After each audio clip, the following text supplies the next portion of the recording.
Thank you for joining us today. Today's topic, online training strategies to develop employees during a time of uncertainty, is very timely due to this place we find ourselves in the world today. We're thrilled to have our presenters from Tooling U-SME, our national MEP training partners, and fortunate to have presentations from Sue Miller and Greg Sertman, two senior workforce education strategists for Tooling U. So thank you for joining us today. And as it turns out, the world has changed significantly in the last 4 to 6 weeks. But, looking on the bright side, we're trying to make lemonade out of lemons. The opportunity brought to us is to bring awareness of the relevance of online on-demand training in the workplace. We hope that you'll take advantage of this disruption, so to speak, to upskill your employees who are either furloughed or experiencing reductions in work schedules. It's just a great way to make use of downtime and to upskill your staff. The webinar presented today by Florida Makes is the first in a series focused on talent development at the suggestion of the Florida Makes Advanced Manufacturing Workforce Leadership Council to help manufacturers with common workforce challenges and best practices for attracting and growing talent. Watch for other industry-related webinars over the next few months on the Florida Makes website. So just a few housekeeping notes before we get started. As a participant, your audio will be in listen mode only. During the webinar, we will be asking you to respond to several polling questions. And additionally, you will have the opportunity to ask questions using the question window on the right of your screen, and add those questions there, and we will address them as time allows at the end of the presentation. This is a live webinar event, which we are recording, and a link to the recording will be provided to those of you who attend within a few days, and it will be posted on the Florida Makes YouTube channel. So let's go ahead and get started. Thank you for joining us today again. I'm Tina Berger, the Director of Talent Development at Florida Makes, and I welcome you to this Florida Makes webinar, first of the webinar series. Florida Makes is the member of the MEP National Network. MEP is the Manufacturing Extension Partnership, a program of the U.S. Department of Commerce and the National Institute of Standards and Technology, otherwise known as NIST. It is our mission to assist small and medium-sized manufacturers by providing resources that will help them grow and prosper. If you'd like to know more about Florida Makes, please visit our website at www.floridamakes.com. Next slide.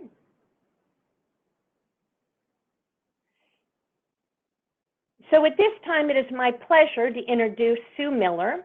Sue has over 30 years of experience in training and development industry. As a senior workforce education strategist for Tooling U-SME, Sue works to build partnerships between local educational institution, manufacturers, and other workforce partners, build flexible training solutions to help fill the skills gaps. Welcome, Sue, and I'm going to hand over the presentation to you at this time. Thank you, Tina. We want to thank you for having us here today to share some information with all of you, and we're going to get started with a poll. We'd like to know whether or not you've used online learning before. So it's a very quick poll, yes or no.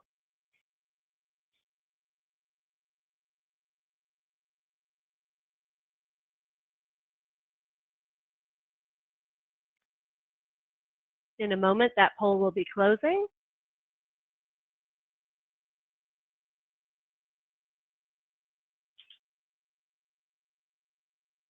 And I'm excited to see that so many of you have used online learning in the past. And as we share that information today, hopefully we'll also be able to share some information on how it can be used in manufacturing training as well as we continue to move forward. So we really take a look at your business today. And one of the things that we want to acknowledge is that each and every one of you and your organizations have had yesterdays, todays, and tomorrows that in many instances are going to look different than they ever had before. So the question on the slide is somewhat rhetorical. What is the state of your business? In many cases, our guess is that you may answer it differently each day. perhaps even each hour. And why? Why can't we easily answer what normally is such an easy question? Perhaps it's because right now you don't really own the state of your business. There are new federal regulations, state rules, there are new health guidelines, HR practices, and we could go on and on. What I think we can agree on is that every business is in a state of flux. Each day is as different as the employees that make up your company. And it's with that understanding that we are going to try to categorize organizations into 3 possible scenarios. In a moment, we're going to have a poll asking you to put yourself in one of these 3 buckets.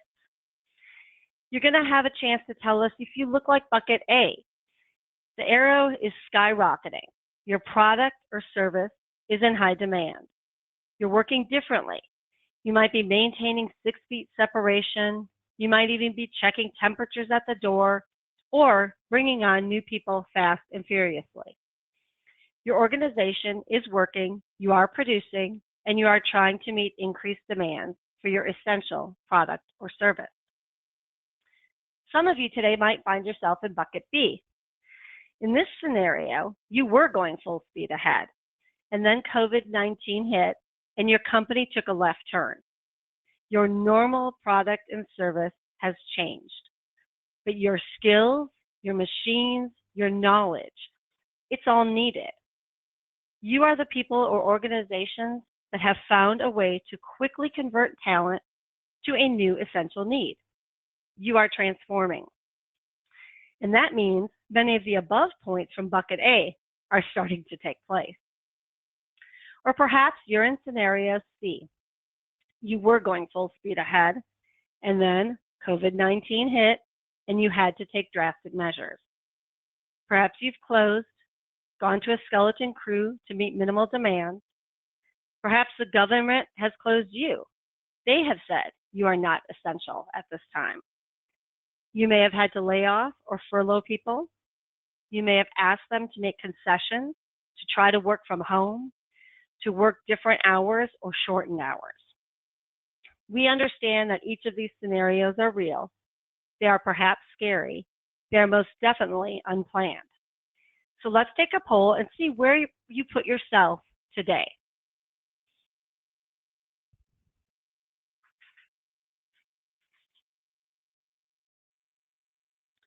So what situation is your organization currently in? Bucket A, high demand. Bucket B, unknown demand or transforming. Or bucket C, low demand. And in a moment, the poll will be closing.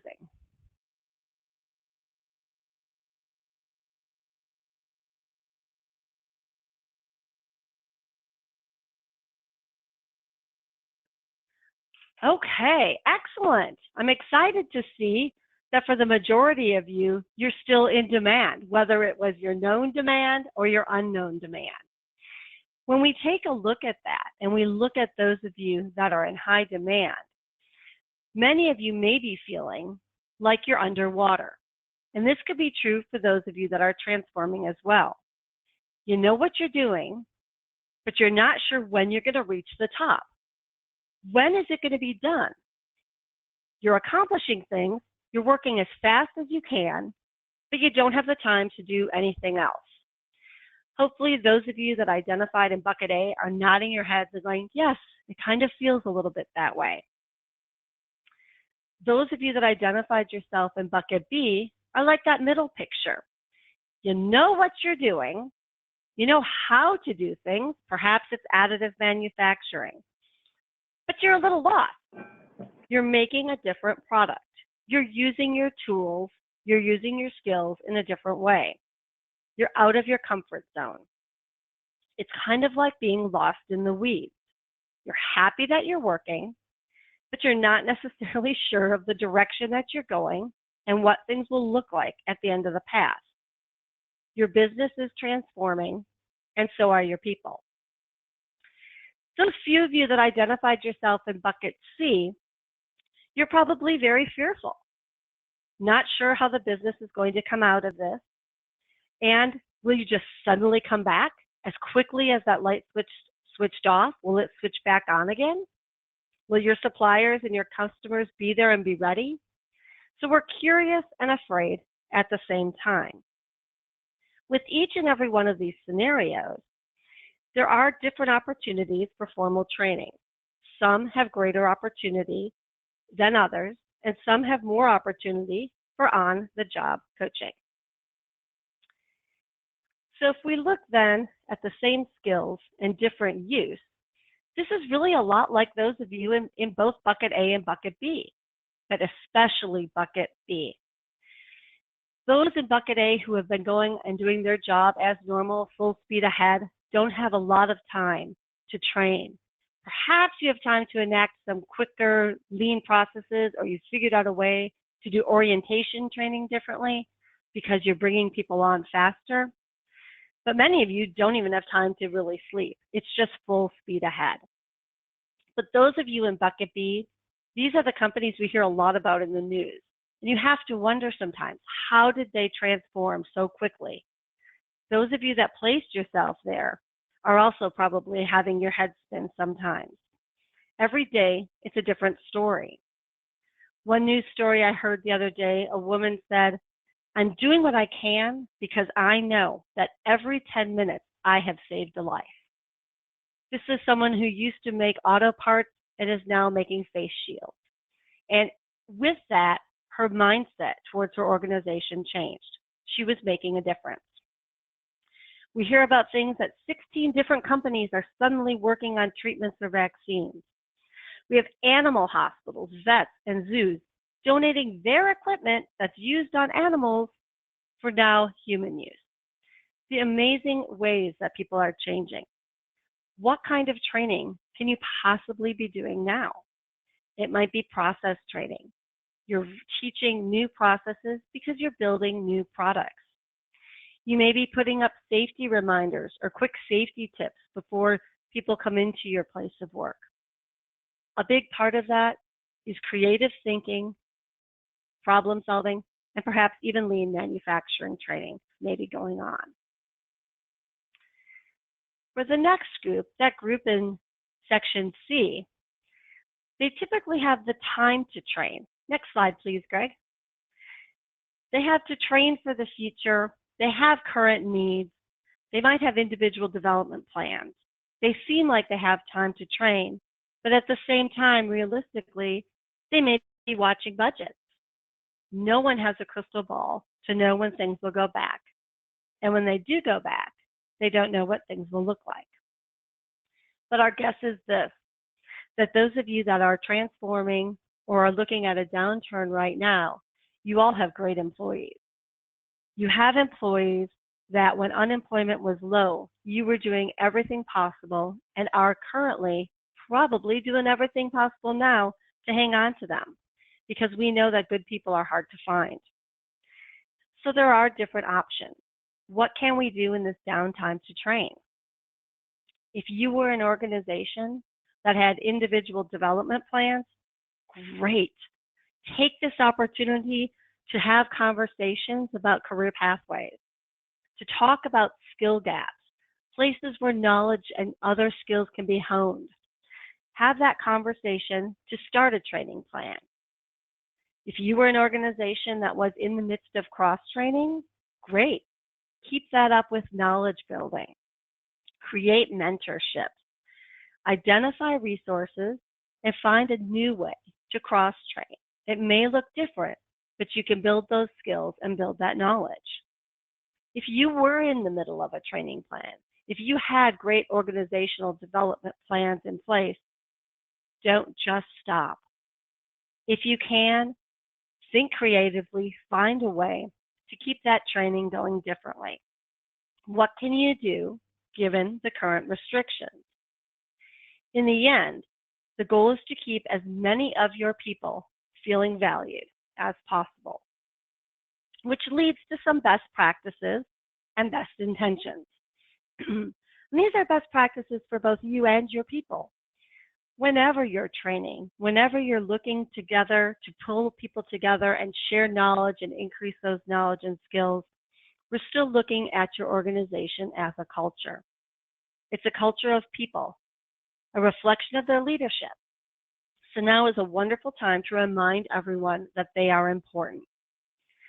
No matter what type of training or coaching or mentoring you are doing or will begin doing, one of the things we ask you to tune into are two different radio stations, WII-FM and MMFI-AM.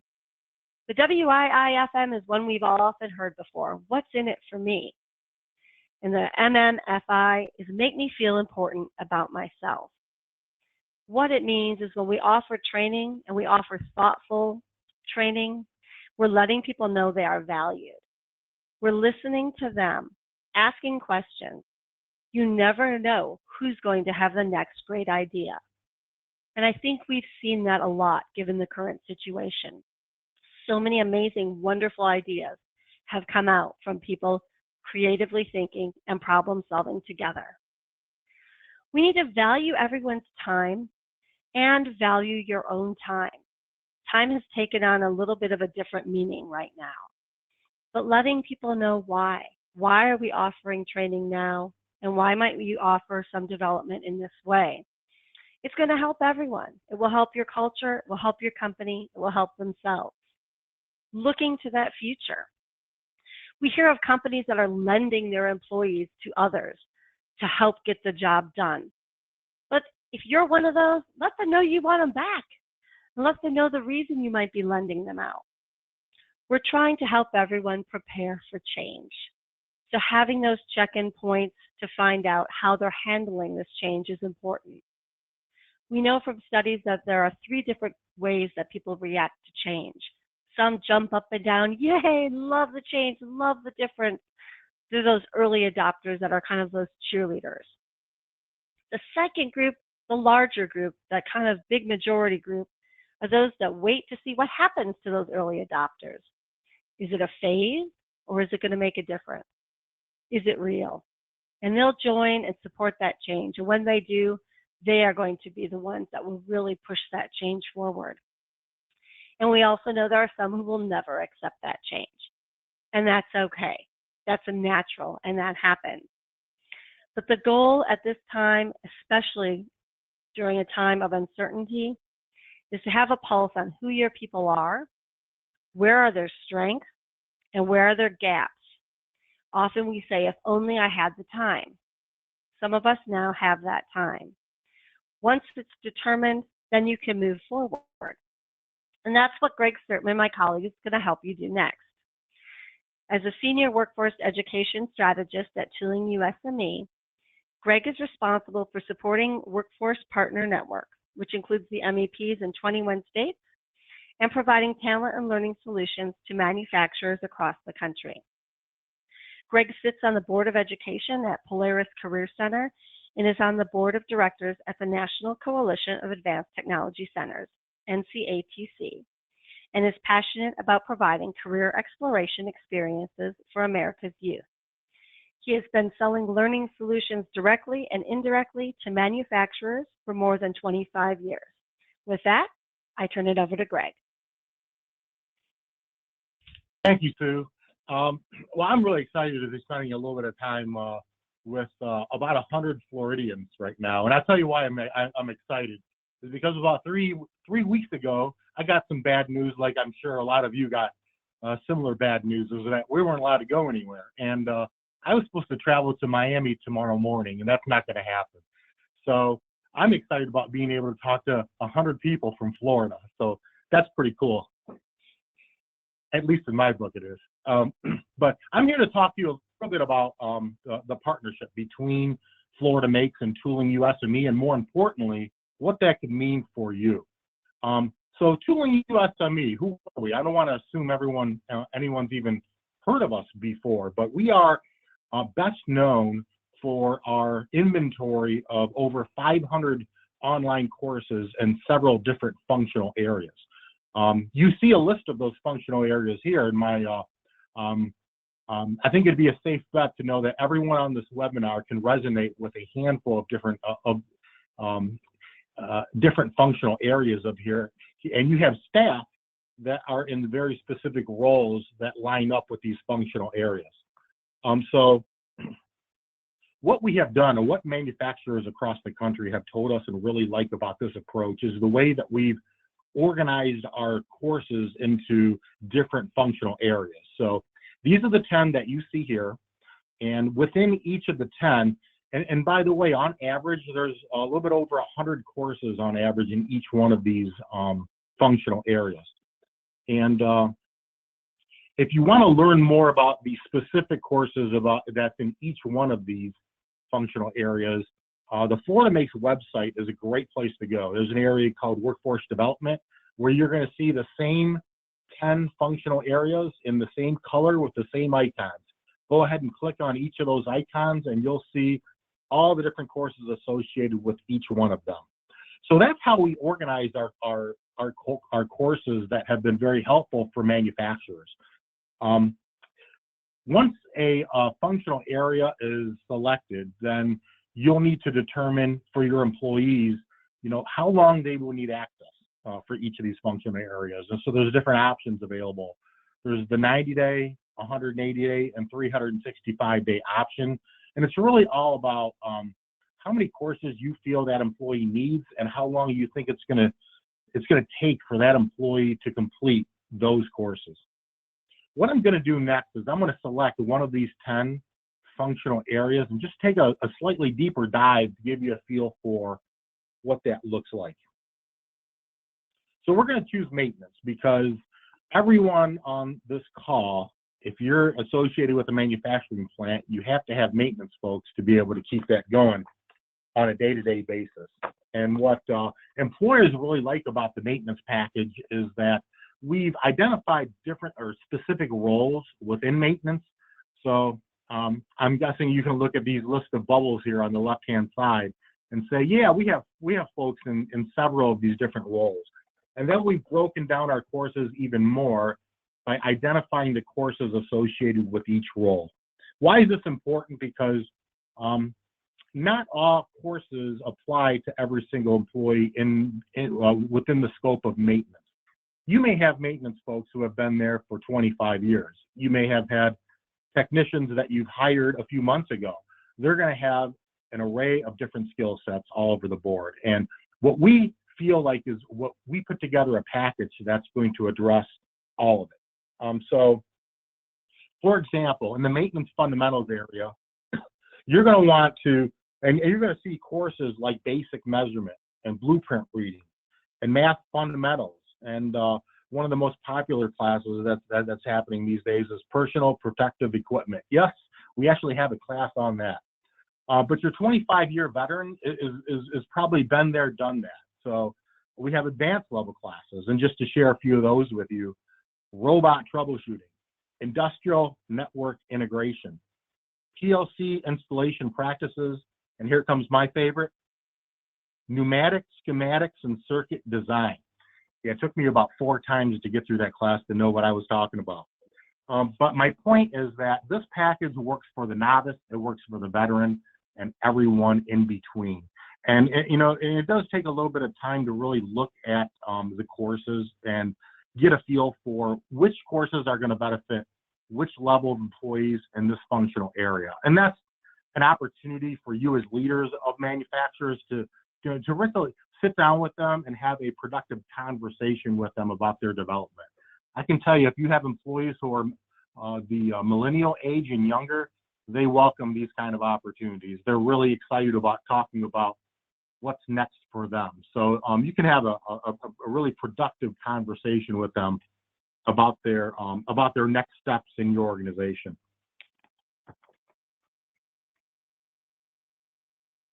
Another thing I want to talk a little bit about is what makes this relationship between Florida Makes and Tooling U-SME different than the rest of them.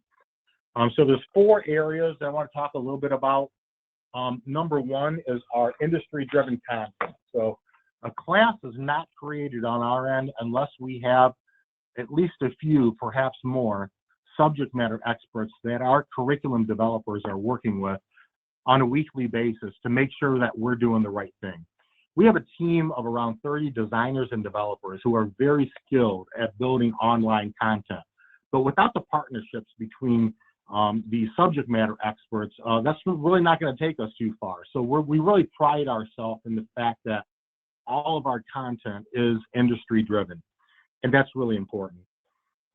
Another thing I want to mention is that recently Tooling U was awarded a few different Department of Defense grants specifically for curriculum development. So over the next 4 years, we have plenty of resources to be able to build a lot of new content. And the areas, or the big area that we're focusing on, is what everyone is hearing around Industry 4.0. So starting a couple months ago, we're releasing 2 to 3 new titles a month. And let me just kind of rattle off a few that have come out in the last few months. Cybersecurity, additive manufacturing, artificial intelligence, and the industrial Internet of Things. And there's going to be a lot more to come. Why do I bring this up? I want to let you know that we are staying ahead of the curve on what's really happening with Industry 4.0 and how it's impacting manufacturers across the country. And you're going to be in good hands as long as you're tied into one of our subscriptions, because you're going to get the latest and greatest as it's released within your appropriate online package. So that's number one, industry-driven content. Number two, learning management system. We have a fantastic learning management system. What does that mean for you? As leaders of manufacturers, chances are you're probably going to want to evaluate the ROI on any learning dollars that you spend to support your employees. And that's where our learning management system really comes into play, where you're able to do things like assign specific packages and courses. You can track their progress. And as ridiculous as finding out when did they log in, how long were they in the class, what did they score in their pre and post assessments, things like that. Will also help you set this up. We don't assume that you're going to be able to wake up tomorrow and operate a learning management system. So we have the kind of support to get you set up and then support you throughout the length of the subscription. A couple of other things I wanted to say about our classes themselves is that every single one of our courses, which by the way, typically takes about an hour, is preceded by a pre-assessment. And at the end, there's a post-assessment. So for those of you folks who are looking to measure the ROI on the learning progress and how much they've learned, you're going to have the tool that's already built into the learning management system. In addition to that, you're going to see an array of simulations, quizzes, and exercises, which we try to make each of our courses as engaging as possible. So that's all within our learning management system. Another really neat thing that happened just last fall is we released our smartphone app. So now we're over to the mobile access. And now folks are allowed to take our courses right on their smartphone. Again, I'm not gonna pick on the millennials here, but the millennials and the Z generation, they love this because now they can take these classes whenever they want. Maybe they're on a 10-minute break. Maybe they have an hour break in between shifts. They can use this because they're already on their phones all the time anyway. So why not make them make all of our courses available via phone? That was really a game changer, especially for the younger generation. Last but not least, the last difference maker, which I think is really helpful, is that we assign a client success manager to each of your accounts. And I can tell you for the entire state of Florida, for all of our partners with Florida Makes, your client success manager is Nicole McCafferty. I can already introduce her to you right now. And Nicole has been fantastic. She's been with the organization for several years. She knows our learning management system inside and out. And then what's really cool about working with Nicole is that she expects you to call her whenever you need help.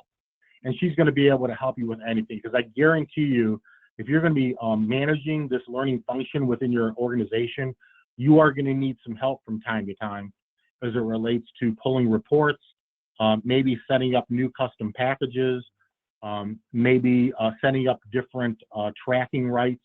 There's all sorts of things that you can do with our learning management system. And Nicole is really going to be the person to help you maximize the use of that system.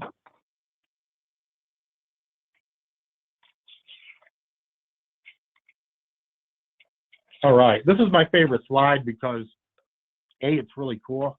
And you have several different business advisors across the state of Florida who are ready and willing to help you. Not only are they skilled at having these employee development type of conversations with you, but they are your gateway to all the services that Florida Makes has to offer. So I really encourage you to reach out to them just to have a conversation with them about what's happening in your business. And really it just starts from there. From that conversation, I am certain they're going to be able to identify different ways they're going to be able to help you out. And one way could perhaps be the development of your employees. But the great thing about these business advisors is they all have a lot of experience in the manufacturing world.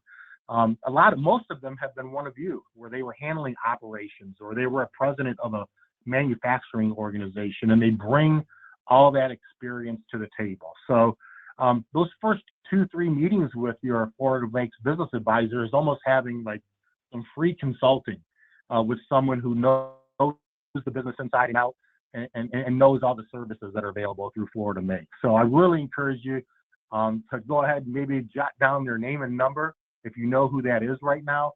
If you don't know who your Florida Makes business advisor is, just go ahead and call the Florida Makes general number, and I'm sure we can find that person as quickly as possible.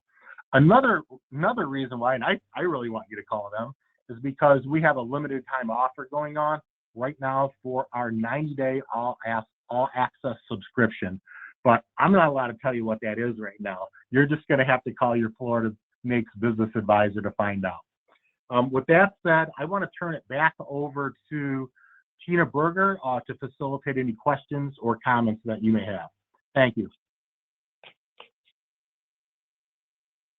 Thank you, Greg. And I just want to remind everybody that please feel free to ask questions over in the question box right now on the right-hand side. And I want to thank Sue and Greg for taking the time to present this information to us. It is very timely as all of our training institutions are closed, et cetera, but it's a great way to hang on to your employees while they're sitting at home if they've been furloughed or laid off, to upskill them and use this great online tool. And we want to thank our partners there at Tooling U, not only for making this presentation available, but as I said, they have agreed during this period of time with the coronavirus to offer us deeply discounted pricing on full subscription to their over 500 courses. And their team there is happy to work with each employer to figure out what is relevant to your employees. So I hope that you'll take advantage of this. So let's see if we have any questions here.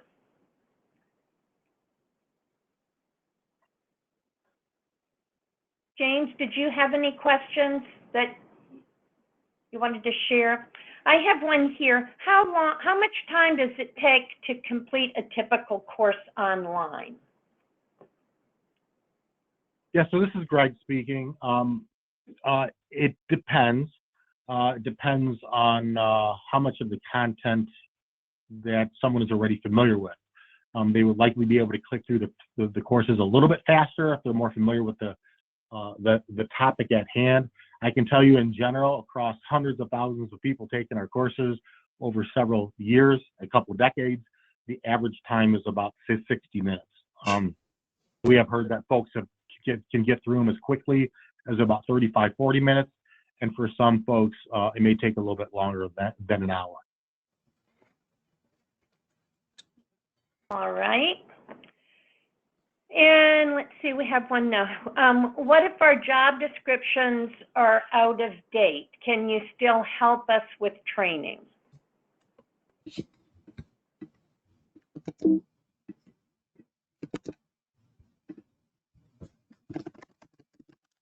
Sue, did you want to take that one? Oh, there we go. Thank you, Tina. I'll be happy to answer that one. This is Sue. Absolutely. A lot of us, when we look at our job descriptions, it was one of those items that was, oh, we'll get to it. We'll get to it.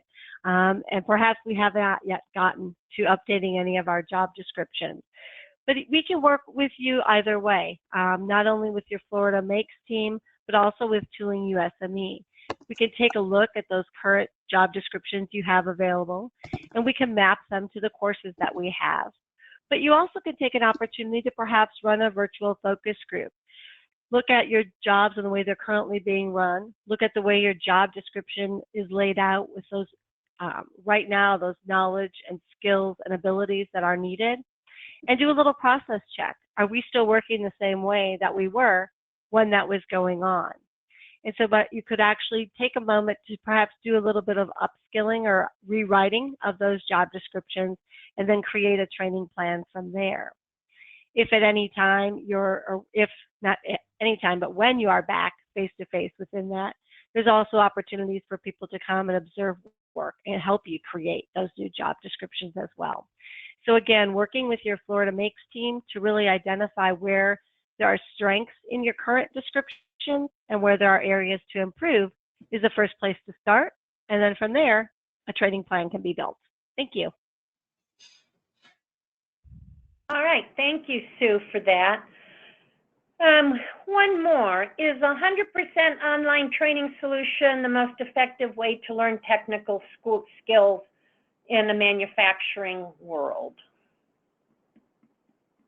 This is Greg here. My short answer for that is probably not, and that probably sounds weird coming from an online company. Our courses, although they're great online, they're very engaging and interactive.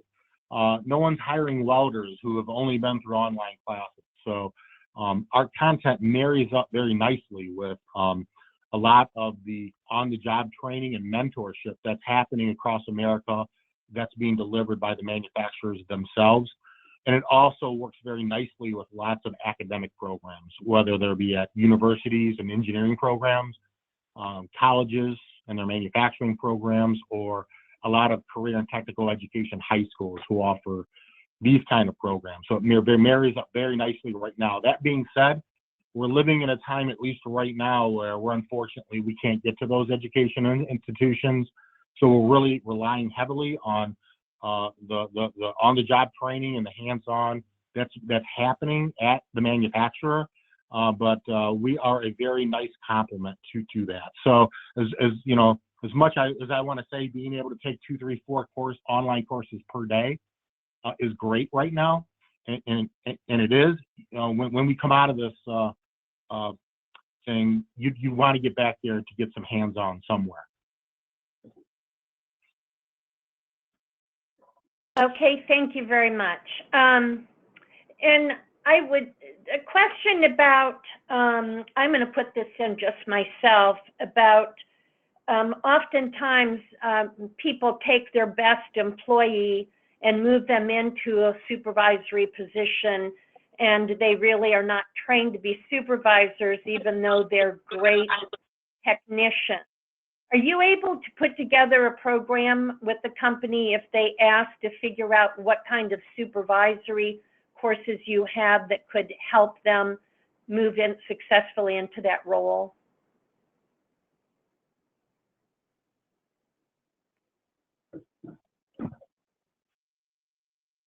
Sue, I'm going to ask you to respond to this one. Sure, no problem at all. Absolutely. I think one of the important factors to remember is what you just asked in that question, is that there are different skills. Different skills are needed not only for a supervisor, but also that next level up if you go into management. So we kind of talked in the very beginning part about having those career conversations with someone, and that may be a good place to start, because not only is not everyone prepared to be that leader, not everyone may want to be that leader. So having that very candid discussion with someone about their career goals and where their strengths are, now is a great opportunity. If there is someone who wants to move up and take on a more leadership position, you could offer some opportunities to do some online learning, to have a few courses set up that let them know what are the roles and the responsibilities that a leader may have. How do you have those crucial conversations? How do you have that feedback discussion? How do you talk with someone perhaps who is not meeting those expectations And then how do you also have that conversation to praise people and not forget about positive feedback? So putting some different courses together, how do you report if there's harassment or discrimination in the workplace? And then having one-on-one coaching sessions is also a good way to start to determine and identify people that might be part of a leadership development path. Again, there's also complementary things that your Florida Makes advisors can recommend as well, so that this online piece is one part of that coaching and mentorship part. Thanks. All right, thank you so much. And I wanted to take a minute for those of you who may have seen this information online or LinkedIn, whatever. Florida has 14 regional manufacturing associations that represent the manufacturers, obviously, in that region. And they're all dedicated to addressing concerns on many levels or opportunities for bringing manufacturers together in that region, either as it affects policy or to learn more about updates in the industry, et cetera. So if you are not familiar with the Regional Manufacturing Association in your area, I'd like to also remind you on the Florida Makes website, all of them are listed. And Greg, if you still are at the controls here, if you wanted to go back to that slide on the business advisors. So the business advisors are implanted within those regional manufacturing associations, and their job really is to work with individual manufacturers and help them assess needs for growing. It could be other certifications that are needed to fulfill contracts. It could be plans for updating equipment or expansion, et cetera. They all are steeped in the industry and are there to help you. At the same time, you can go to the Florida Makes website, to the workforce page, and there is just a quick little fill-in form there that if you are interested in taking advantage of learning more about these courses and everything, click on that, and the business advisor in your area will be happy to contact you, and we'll get you signed up and get your staff upskilled. And so I encourage you to take part in that regional representation for manufacturers as well. You'll also find that many of the RMAs, as I call them, regional manufacturing associations, are sponsoring right now during the coronavirus epidemic that's going on. They're sponsoring webinars that are cover a vast array of situations, whether it's loans, employee needs, the CARE Act, the First Families Corona Act, et cetera. All that information, they're hosting webinars on that to help manufacturers get through this difficult time. We also have a lot of links on the front page of our Florida Makes website that can get you directly connected to the agencies for up-to-the-date information, because what I have found in the last 4 weeks, information is literally changing daily. So I invite you to please come and use the website to help you get through this difficult time. And I wanted to see, there's one more question here. Do you have suggestions on how to make training stick, if you will, when we get back into our facilities or back in full swing? Thanks, Tina. This is Sue, and I'll take that question. It's kind of funny because when you think about training, so much emphasis is put on the actual training event, or that moment that the learning is being transferred, whether it's online or in person. And the reality is training sticks because it's done thoughtfully. So when we think about making it stick at the tail end, it kind of starts with that planning up front. Goes back to letting people understand why that training is valued or why it's important and how it's going to make a difference or how it will be used to benefit the organization, the department, the team, whatever that training is related to. So having success on the end and being able to measure that impact truly starts with having that goal up front. Here's why I'm doing the training. Here's the gap that's missing, whether it's a knowledge gap or a skill gap. Here's where we are, here's where we need to be, and here's why we're going to train you on this. And then that training event takes place, and you're continuing to tie it in. And now they go back on the job, or you're following up with a phone call, either a mentorship or a coaching, and it's reminding people. But it's also after that training event to say, what did you learn that you're going to apply on the job? What were you already doing that this training has reinforced so that you continue to do it the right way? And what is something that you need to improve on because you've gone through the training and you realize, oh, I was kind of taking a shortcut here, or I didn't realize that I should be doing X when I've been doing, X.5, whatever it may have been. So part of making training stick means not being afraid to congratulate people who you see using those new skills, to be open to answer questions when they start to apply those new skills, and then also to continue to correct them if in their attempt at applying, they're going off course a little bit. So it's really making sure that you're there with a watchful eye, a listening ear, and a helpful hand. And that truly is the way to make training stick.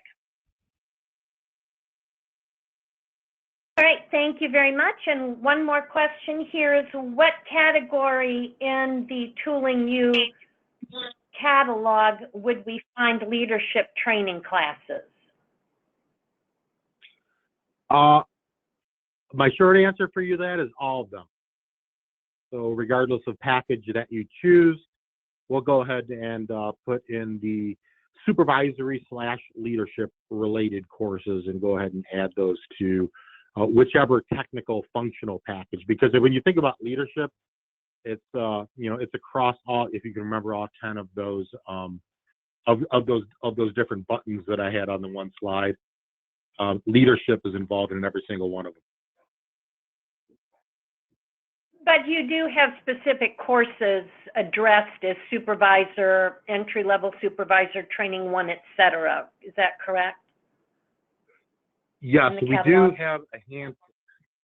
We have a handful of them. Certainly not as many as our technical areas, but we do have around 10 titles that are available in over the topics of things like leadership, supervisory, communication, and those type of skills. All right. All right, I don't see any other questions here. I wanted to thank you again both for spending this time with us. I hope everyone leaves this webinar with information that is useful to you at this time. And please do not hesitate to reach out to us. We, as your Florida Manufacturing Extension partners, are here to help you through thick and thin, good times and difficult times. And the training that we're talking about here, Tooling U, exists and is available to manufacturers 365 days a year. We just really felt it was timely to bring this together with the special offer during the next 90 days when everyone's in a state of transition, to really bring this information to you right now. As noted earlier, this webinar has been recorded, and we will provide this information to the attendees, and it will be on our Florida Makes website. I thank you all for attending, and you will note here that we have an upcoming webinar on the CARES Act, which just went into effect on, I believe, yesterday. And you can sign up for that on the upcoming webinars on the Florida Makes website. These webinars are being led by industry professionals, sometimes lawyers, sometimes SBA, et cetera, et cetera. And as you exit today, there will be a brief survey. We would really appreciate if you would take a moment to give us your feedback. We want these webinars to be meaningful and to provide information and help us better improve how we meet your needs. And if you have other topics that you would like addressed at this time, please feel free to add that as well. So again, thank you all so much. Stay well, wash your hands, social distance. We are having actually a great time on Zoom between our partners and our staff. take this opportunity to use technology to your advantage, and imagine what life would be like right now if we did not have the technology available to us that we do. So be well, be healthy, both at home and in your businesses, and please call us if there's anything we can do for you. And with that, I am ending this webinar. Thank you.